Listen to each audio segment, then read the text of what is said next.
He thought it would be easy. A live CNN town hall, a fresh-faced congresswoman, a partisan crowd. He came armed with talking points and a smirk that said, "I've already won." But within minutes, that smirk would vanish. The room would go quiet. Phones would start recording. And a folder, yes, a simple folder, would turn a political ambush into a public reckoning. This is not just a debate. It's not just a viral clip.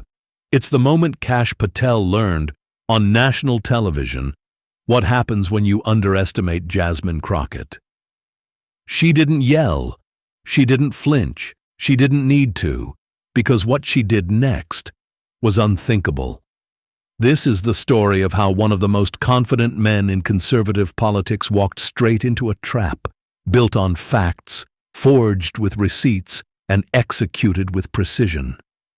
Imagine getting roasted like this, in front of millions.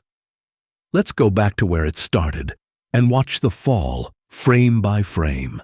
Subscribe now and buckle up, because once the folder opens, there's no going back. The format was familiar. A televised town hall on CNN. The backdrop, deep navy blue, framed with red trim. The lighting, surgical. The stakes, enormous. A split audience, half conservative, half progressive, packed the studio seats. Some wore flag pins, some held up their phones. Everyone knew this wasn't just another political segment. It was a battlefield. The topic? National security. The tone? Combative from the start. Moderating the evening was veteran journalist Chris Wallace, measured, neutral, and slightly skeptical. The kind of anchor who's seen spin from both sides, but even Wallace couldn't predict what was coming. On paper, the matchup seemed lopsided. Representing the Trump-era national security complex was Kash Patel, former chief of staff to the Secretary of Defense, a frequent Fox News guest, a loyalist, a brawler. He carried himself like a man used to control, pressed gray suit, practiced confidence, a slight smirk that suggested he already had the upper hand. Opposite him was someone very different. Congresswoman Jasmine Crockett, a first-term Democrat from Texas, not a career politician, a former civil rights attorney, sworn in just months earlier. To the political elite, she was new. To Patel, she was an easy target. But here's the thing about new voices. They don't come with the same baggage. They're not chained to the old rules. And some of them come dangerously prepared. Backstage, Crockett stood alone, calm, focused, her navy pantsuit crisp, her statement necklace glinting under the lights. In one hand, she held a closed folder. It didn't look like much, but inside it, enough to rewrite the script, literally and figuratively. Patel was scheduled to speak first. That was intentional. The producers assumed he'd set the tone, frame the conversation, define the terms. He was expected to dominate the room. And for a few minutes, he did. He took the stage to a ripple of applause, greeted Wallace with a firm handshake, and looked directly into the camera with the air of someone who knew what was coming. Except he didn't. Because Jasmine Crockett wasn't there to react. She wasn't there to play defense. She wasn't even there to win a debate. She was there to drop a political payload no one saw coming. And once she stepped into that spotlight, the room would never be the same. Patel didn't waste a second. From the moment his mic went live, he launched into what he clearly believed was a knockout performance. "Let's be clear," he said, projecting calm authority. "Our national security has been compromised, and it's not just bad policy. It's bad people. Unqualified, unprepared, unserious." His eyes narrowed just enough as he added, "Like Congresswoman Jasmine Crockett, a progressive activist pretending to be a policymaker." A ripple of applause rolled through the conservative half of the audience. A few cheers, one whistle. Patel's posture tightened. He was locked in. This was his turf now. "I've sat in the Pentagon Situation Room," he said, his voice rising just enough. I've dealt with live intelligence, crisis response, global threats, not tweets, not filters, reality. Then, with a perfectly timed smirk, Crockett, she's all talk, all optics, she wouldn't know a security clearance from a selfie ring light.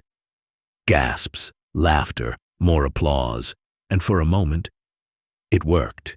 He had the energy. He had the control. Even Chris Wallace raised an eyebrow, letting the line hang in the air. But here's what Patel didn't realize. He was playing offense in a game that wasn't built for him.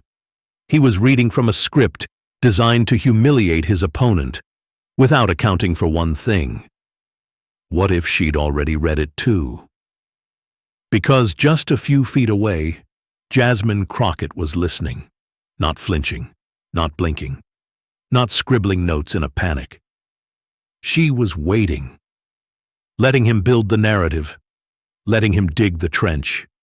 And she was holding that folder. The audience didn't know it yet, but they were watching the setup, not the climax. Patel doubled down. We're dealing with enemies abroad, while our leaders pose for likes at home. That's not leadership. That's negligence.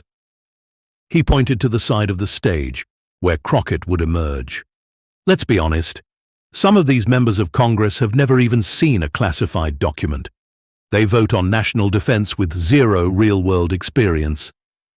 There were audible murmurs now, some impressed, some skeptical. Patel didn't care.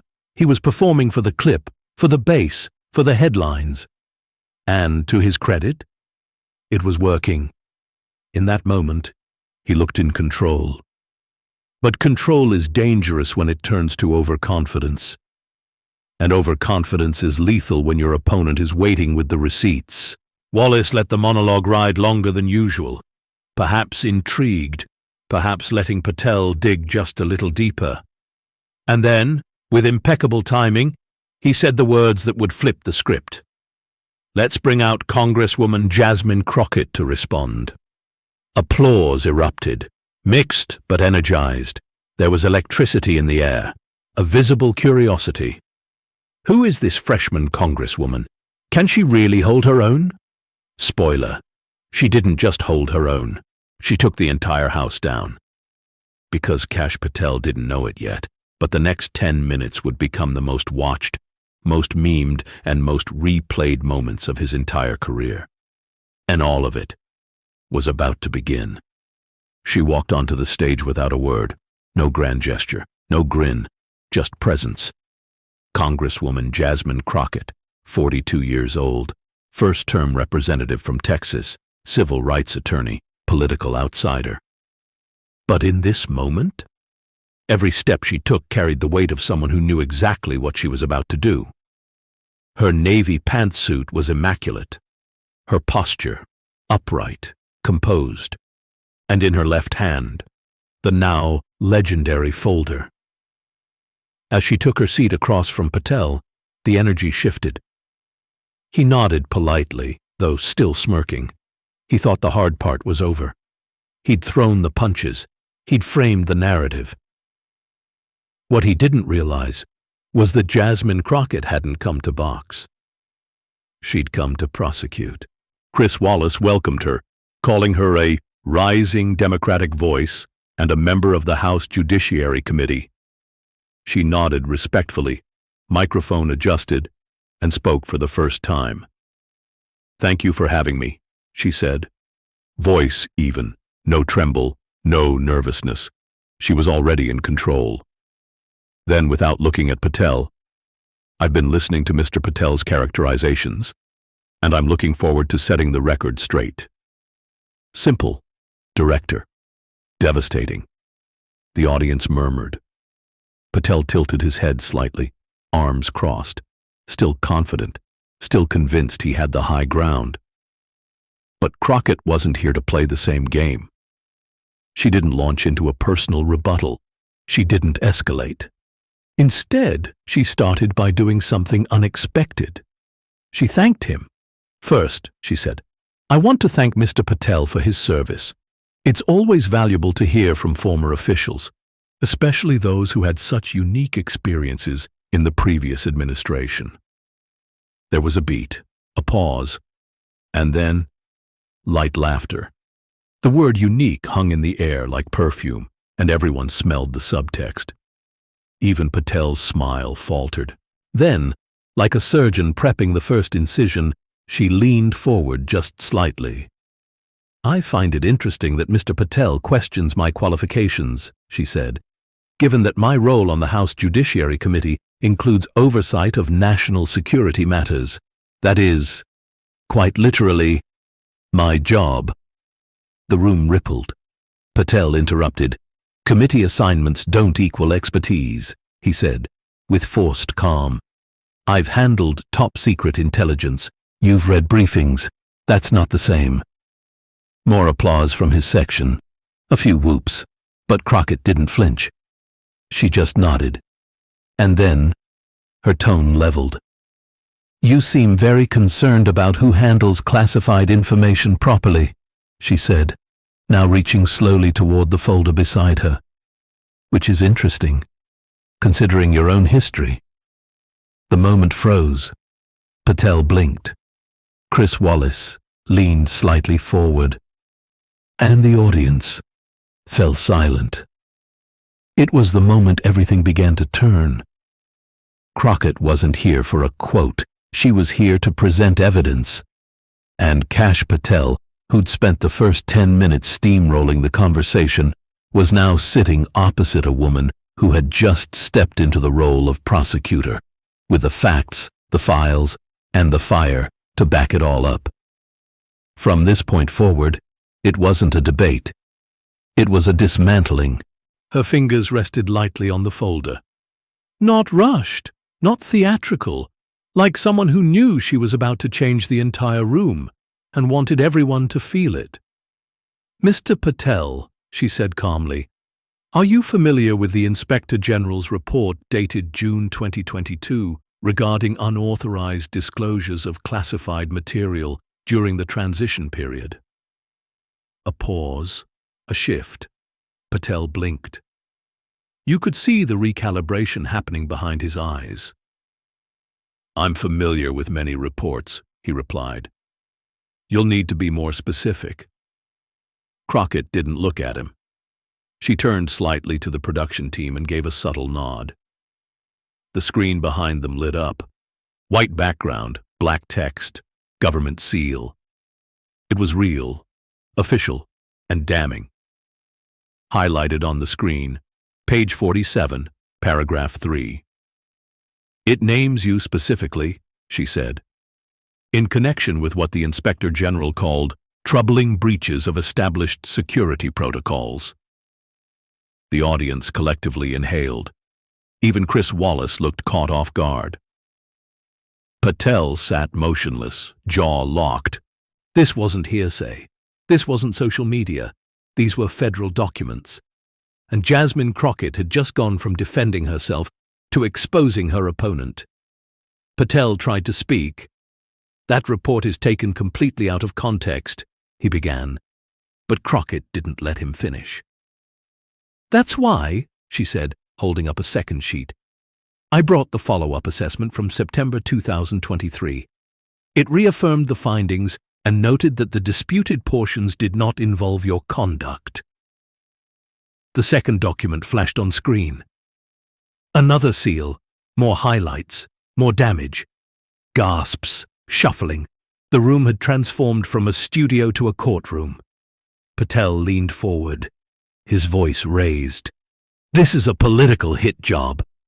Crockett didn't raise hers. "These are Trump-era appointees, Mr. Patel.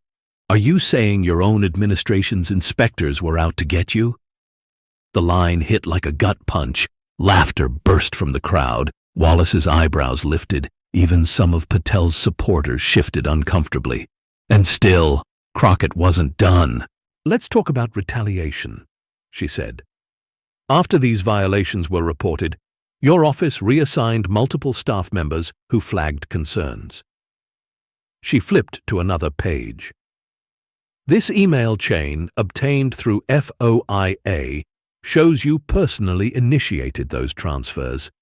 3 days after the first report. The screen changed again. Emails, redacted names, timestamps, quotes. One of them reads, and I quote, "We need to clean house of anyone who doesn't understand how things work now." The air left the room. Chris Wallace leaned in again. "Congresswoman, are you alleging Mr. Patel retaliated against whistleblowers?" "I'm not alleging," she replied. "I'm reading his own words." Patel exploded. "That is a complete fabrication," he shouted. "Those were operational decisions, standard reassignments." But Crockett was already ready. "Then you can explain this," she said, holding up one final paper. "A sworn affidavit from your former Deputy Director of Operations, James Keller." She read aloud. Quote, "Mr. Patel told me directly, 'These leaks are political. If we don't shut it down now, we'll lose control. Start moving people.'" Silence. Not awkward silence. Not polite silence. Historical silence. For the first time, Patel had no retort. His mouth opened, then closed. He looked off stage. He adjusted his tie, but he said nothing. Crockett looked directly into the camera. "When I came here today, Mr. Patel questioned my qualifications," she said. "But the record shows that the one mismanaging classified information was him." Applause erupted. Not just polite claps, full-on, cathartic, rising cheers. People stood. Phones were up. Twitter was already on fire. The folder had done its job. And here's the thing. Jasmine Crockett never raised her voice. She never stormed out. She never even looked rattled. She sat calmly. She brought receipts. And she dismantled years of bluster in under 10 minutes. The moment went viral before Patel could even leave the building. The screen split in two. On one side, Patel entering the stage smug and smugly confident. On the other, Patel, 10 minutes later, ashen, quiet, cornered. Caption, "How it started versus how it ended." What Kash Patel thought would be a televised takedown became a masterclass in political accountability. And Jasmine Crockett? She wasn't just prepared, she was unshakable. Because when she finally closed that folder, the story was no longer about qualifications. It was about credibility. There's a moment in every confrontation when the momentum shifts, and everyone feels it. Patel had entered the night a man in command, a veteran, a known quantity. But now, he sat stone still, flushed, visibly rattled. His voice, once sharp and commanding, now cracked just slightly as he tried to salvage control. "This is political theater," he said, "and the Congresswoman is cherry-picking documents that lack the full story." He looked toward Wallace, hoping for a lifeline. None came. "The American people are tired of these gotcha moments," Patel insisted, reaching again for his practiced talking points. "This isn't how serious debate happens." But it was too late. He had lost the room. Crockett didn't even flinch. "With respect," she said, "these documents aren't cherry-picked. They're complete. They're publicly available, and they speak for themselves." The screen behind them still displayed Patel's name in the IG report, the email thread, the affidavit, no edits, no filters, just facts. Patel tried one more time. These issues were minor administrative matters, internal, not unusual in national security work. Crockett's eyebrows lifted slightly. "So, reassigning whistleblowers 3 days after they file complaints is routine?" she asked, her tone sharp but steady. He didn't answer. Then came the most devastating moment of all, not because it was loud, but because it was quiet. Wallace turned to the audience, inviting questions. The first came from a woman seated near the center aisle. "Mr. Patel," she said, "given what we just saw, do you still believe Congresswoman Crockett is unqualified to speak on national security?" Dead silence. Patel hesitated. His face tightened. "I believe theoretical knowledge isn't the same as operational experience," he said stiffly. It wasn't an answer. Everyone knew it. Even he knew it. And online, the fire was already raging. Twitter was ablaze with clips of Crockett's methodical dismantling. TikToks looped her calmly flipping pages while Patel's face dropped frame by frame. Hashtags like Crockett receipts and Patel meltdown were trending within 15 minutes. Even conservative accounts, some defiant, some in disbelief, couldn't ignore what had just happened. "He walked into that one," tweeted a well-known right-leaning strategist. "Never underestimate a first-term rep with a legal background and a folder full of facts." In the studio, the power dynamic had flipped so hard, it left whiplash. Crockett sat composed, still responding to questions, still in command. Patel, meanwhile, shifted in his chair, his body language stiff, his responses clipped. The audience had turned. What had started with cheers and jeers had now become something else.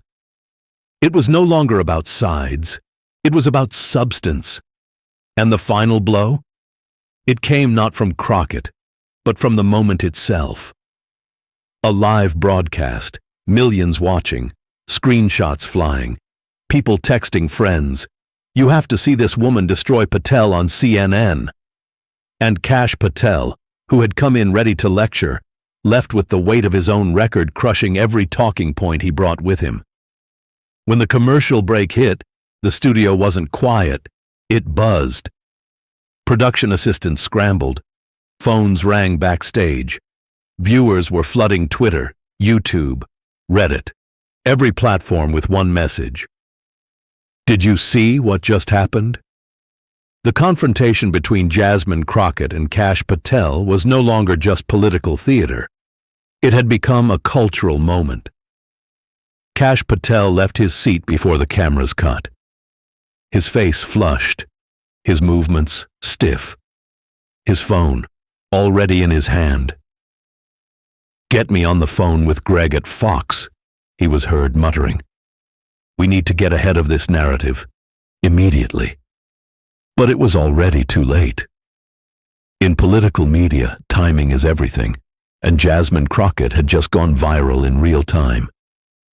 Meanwhile, Crockett remained seated, calm, steady, accepting a bottle of water from an aide. Wallace leaned over during the break, his voice low. "Congresswoman," he said, "that was unexpected." She gave him a small smile and replied with a single line that would echo online for days. "Sometimes, the truth is." Within 5 minutes, Jasmine Crockett receipts was trending. Within 10, TikTok had clips layered with dramatic music and subtitles. A still shot of Patel's opening smirk, followed by his stunned face mid-exchange, was captioned, "How it started, how it ended." The confrontation had become content. But it wasn't just memes. Major outlets scrambled. Washington Post, "Jasmine Crockett comes armed and unleashes on live TV." Politico, "Crockett's breakout moment changes the 2024 landscape." Fox News, "Patel ambushed with selective evidence." Inside political circles, the ripples were immediate. Democratic strategists began texting each other mid-show, "We need her headlining next month's fundraiser." Republican operatives weren't far behind. Who prepped Patel? Why didn't anyone see this coming? Patel's allies attempted damage control. Some went silent. Others floated the word ambush across right-wing platforms. But even they couldn't deny the optics were brutal, and Crockett had brought the facts. For Jasmine Crockett, the moment meant more than a viral spike. It meant credibility, leverage, a new level of political capital. What might have taken 3 terms to build, she had accomplished in one night, by doing something rare in modern politics. Being prepared. No shouting, no slogans, just paper, just truth. And for Patel, the fallout was immediate. Conservative media stopped booking him, temporarily at least. The PR firms went quiet. The editorials softened. Questions lingered. Can he bounce back? Will this cost him future appointments? What happens when you get out-researched, on air? But beyond Crockett and Patel, the moment spoke to something deeper. In a world of flash and fury, of sound bites and shouting matches, this showdown reminded us of a simple truth. Substance still matters. Preparation still matters. And yes, receipts still matter. What started as a town hall became a takedown. Kash Patel came prepared with talking points. Jasmine Crockett came prepared with evidence. He tried to dominate. She dismantled. And while he threw punches, she turned pages, each one heavier than the last. In a world saturated with noise, this moment cut through. Why? Because it wasn't about volume, it was about clarity. It wasn't about zingers, it was about the truth. And in an age where everyone talks, Jasmine Crockett showed us what it looks like to listen, prepare, and then speak with purpose. So yes, imagine getting roasted like this on national TV. Imagine thinking you've already won the argument, and then being confronted with your own record on a screen the size of a wall. Imagine being Kash Patel that night. And then ask yourself, if the roles were reversed, would he have handled it with half the composure she did? This wasn't just political drama. It was a reminder of what accountability looks like when the receipts are real. If you found yourself watching this with your jaw on the floor, don't forget to hit that subscribe button. Drop a comment with if you think Crockett delivered one of the most iconic political moments in years, and share this with someone who still believes facts don't matter. Because next time someone questions your credentials, just remember, bring the folder. We'll see you in the next video.